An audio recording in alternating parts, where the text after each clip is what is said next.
jàpp poqutaan aussi da koy jàpp ak diggante ñaari tànk xar-xaru tànk yi daf koy jàpp kon loolu ñu bàyyi si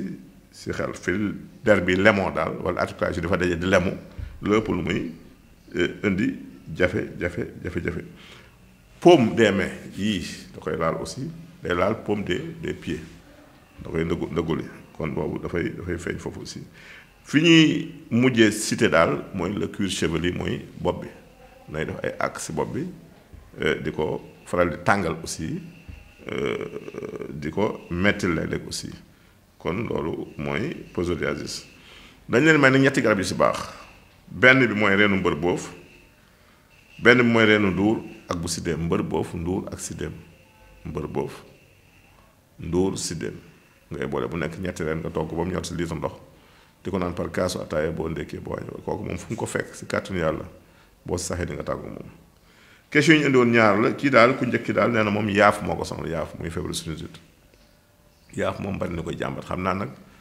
pollution bi la ndax dëkk bi dafa pollué léeg-léeg sax nit ne ma man bu ma nekkee bitim réew dama daal mais su ma xasee dugg Sénégal jeex na sama mbakk ne fii rek ñaari garab ba si gaaw muy ngi gis ak njàndam seen xob ngi gis mooy le Pyostigma reticulatum njàndam mooy le Boscia senegalensis ñoom ngay jaxas seeni xob tibb sa loxo ba mu fees baxal ko ba mu bax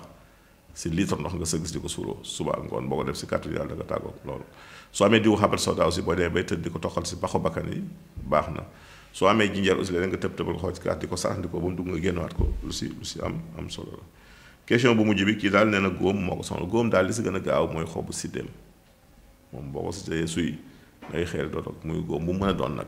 def xobu siddéem ñu leen tàggu fii ñu jox naa su leen jotaay jërëjëf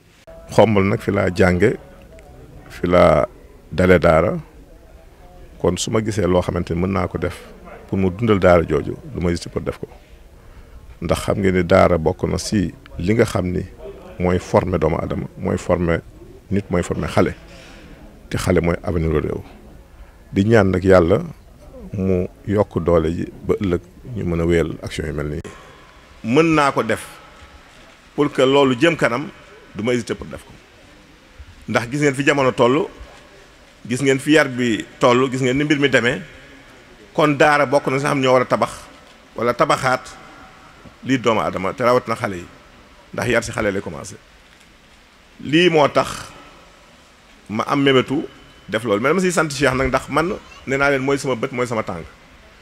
ndax tey lu ma am yéene def te moom wonuma yoon wi may jaar mën na jafe ndax man nekkuma fi moom moo fi nekk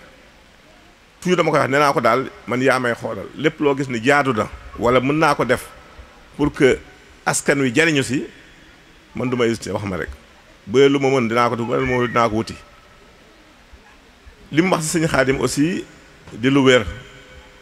ndax kii di waajuram wu góor di sëñ Maam Mbàkke mooy suñu sëriñ li mu wax si moom mën mosee doole leneen moom leeral na lépp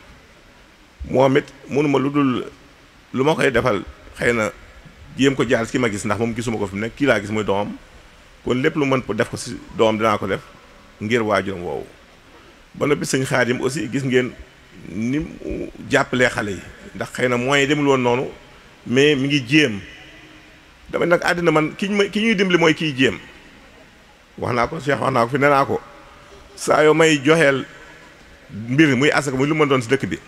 seetal ma ñi nga xam ni xëy na am nañu jafe-jafe soxla nañ te seen ngor may leen jàkkaarloo leen di ko defal ma man su may dimbali ñooñu lay dimbali mais ki nga xam ne saa yoo ko joxee bu génnee dugg beneen buntu kër je pense kooku jarul dimbali loolu daal mooy sama mébét te di ñaan yàlla daal mbir mbañeem fii waaw ngeen ñaanal ma yàlla daal xewet yi gën a yokku ba mën ko yaatal si Xombal yaatawul Sénégal jërëjëf